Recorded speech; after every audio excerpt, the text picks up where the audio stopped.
ఈ రోజున ఉప్పాడ తీర ప్రాంతం కోసేస్తే నా ఇల్లు కోల్పోవటంలా నా వాడబలిజ సోదరులు, నా పల్లికార సోదరులు నలిగిపోతా ఉన్నారు. నా వాడబలిజ ఆడపడుచులు నలిగిపోతా ఉన్నారు. అక్క చెల్లెలు నలిగిపోతా ఉన్నారు. నాకేమవదు. ఈ రోజున పట్టు రైతులు నలిగిపోతా ఉన్నారు. వెళ్ళి చిత్తూరులో అమ్ముకోవాల్సి వస్తుంది. అలాగే మిర్చి రైతులకి వాళ్ళకి మార్కెట్ కావద్దండి శుభ్రపరచుకోవడానికి. అలాగే ఏ సమస్యకైనా సరే ఇంతమంది యువత ఉన్నారు. మీకు ఎన్ని పక్కనే కొత్తపల్లి SEZ ఉంది, ఎన్ని పరిశ్రమలు వచ్చినాయి, ఎంత ఉపాధి అవకాశం వచ్చింది ఒకసారి మీరు ఆలోచించండి. వీటన్నిటిని దృష్టిలో పెట్టుకొని మీకు వైసీపీ కావాలా కూటమి కావాలనేది మీరు చాలా ఆలోచించి మీరు నిర్ణయం తీసుకోండి. 2014లో ఆ రోజున వర్మ గారు ఇండిపెండెంట్ గా పోటీ చేసినప్పుడు ఆ రోజు నేను ఒకటే మాట చెప్పాను, రాష్ట్రం అంతా నేను ఎవరి పక్షం అయితే మాట్లాడతానో, ఎవరి కోసం అయితే నిలబడతానో అందరం కూడా జవాబుదారీతనం, అకౌంటబిలిటీ. ఈ రోజు నేను మా కూటమికి టీడీపీ, భారతీయ జనతా పార్టీ, జనసేన కూటమికి నేను ఓట్లు అడుగుతా ఉన్నాను. మేము మీకు జవాబుదారీతనం, పవన్ కళ్యాణ్ మీకు అకౌంటబిలిటీ. ఎందుకంటే నేనే పారిపోను. సమస్యని పరిష్కరించే దిశగా ముందుకెళ్తాం. పరిష్కరించలేని సమయంలో ఎంత సమయంలో పరిష్కరించగలం, మేము పడుతున్న ఇబ్బందులు ఏంటి, భవిష్యత్తులో ఏం చేయగలం, నేను మటుకు పారిపోను. వైసీపీ పార్టీ నాయకుల్లాగా నేనేం పారిపోను, నిలబడే తీరుతాను. నేను మాట ఇవ్వను. వైసీపీ వ్యతిరేక ఓటుని చీలనివ్వను అని 2021లో చెప్పాను. ఈ రోజు నా చీలకుండానే ఈ రోజున చూశారు మేము ముగ్గురు ఎలా నిలబడున్నాం ఇక్కడ. దేనికి అంటే అది ఒక దుర్మార్గమైన పాలనని ఎదుర్కోవాలి అంటే అంత సాధ్యపడే విషయం కాదు. జగన్ మాట్లాడితే నిరుపేదల పార్టీ, పేదలకి పెత్తందారులకి పార్టీని మాట్లాడుతూ ఉన్నాడు ఆయన. వాళ్ళ ఇంట్లో పాప అందరికీ డబ్బులు లేవంట, వాళ్ళ పార్టీ ఎమ్మెల్యేలందరికీ డబ్బులు లేవంట. కాకినాడలో ఉన్న ఈ మాఫియా డాన్ దగ్గర డబ్బులు లేవంట.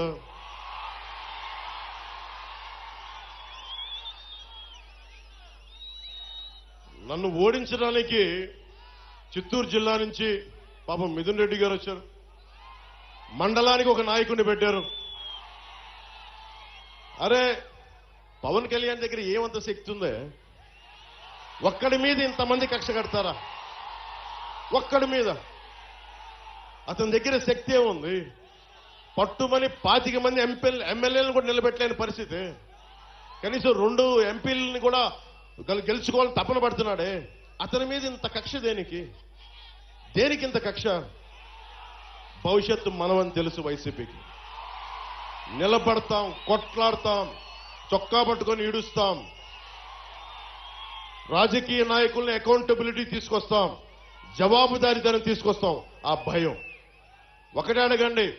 వైసీపీ నాయకులు వంగా గీత గారిని కానీ ఎవరైనా సరే వైసీపీ నాయకులు మండలానికి ఒకళ్ళు వెళ్తా ఉన్నారు, వారిని ఒకటే అడగండి. సుద్దగడ్డ కొండ కాలువ ఈ ఆధునీకరణకి 170 కోట్ల రూపాయలు నిధులు విడుదల చేసినా ఎందుకు ఆపారని అడగండి. ఎందుకు సంతకాలు పెట్టాల్సి వచ్చిందని అడగండి. వాడికి సమాధానం చెప్పి ఓట్లు అడగమని చెప్పండి. చేబ్రోలు పట్టు రైతుల కోసం ఏం చేశారని అడగండి.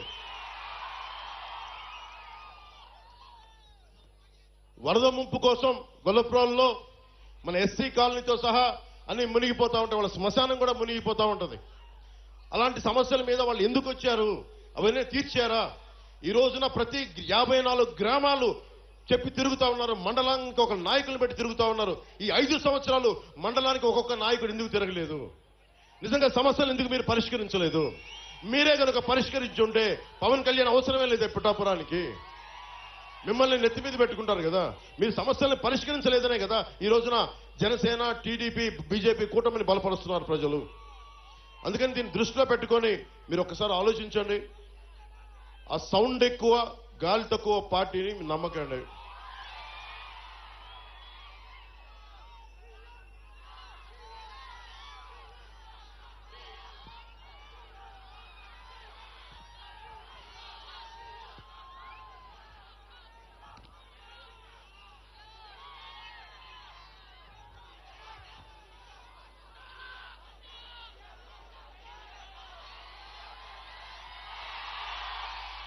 ఓ చిట్టా పట్టుకొచ్చాను వైసీపీ చేసిన దుర్మార్గాలు.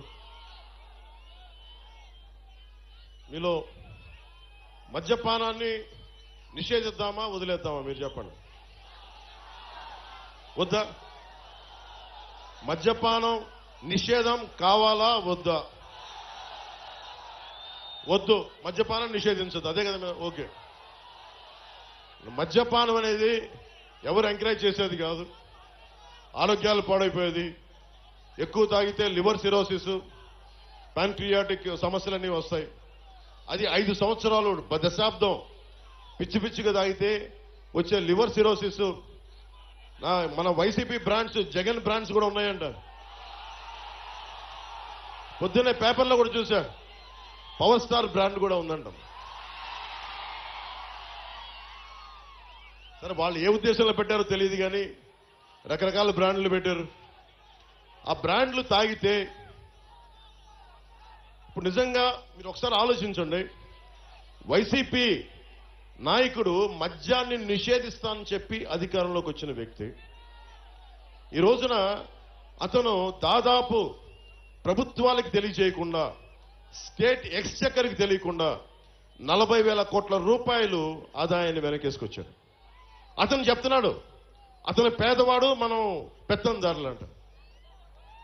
పెత్తందారంటే ఏంటి? దౌర్జన్యం చేసేవాడు. ఎవడు దౌర్జన్యం చేస్తున్నాడు? వైజాగ్ హోటల్ ఎవడు దౌర్జన్యం చేశాడు? నువ్వు చేసావా, నేనేం చేసావా? మనకి ఆంధ్ర తెలంగాణ బోర్డర్లో దౌర్జన్యం చేసింది మీరా మేమా? డాక్టర్ సుధాకర్ని చంపింది, దళితులైన డాక్టర్ సుధాకర్ని చంపింది మాస్క్ లేవని పెత్తందారి పోకడా చూపించింది మీరా మేమా? అనంతబాబు అనే ఒక ఎమ్మెల్సీ డ్రైవర్ని చంపేసి, ఒక దళిత డ్రైవర్ని చంపేసి డోర్ డెలివరీ చేస్తే అతనికి ఘన స్వాగతం పలుకుతున్నారు. పెత్తందారి పోకడా మీ వైసీపీదా మాదా? ఏం మాట్లాడుతున్నారు? ఒకసారి ఆలోచించండి. అని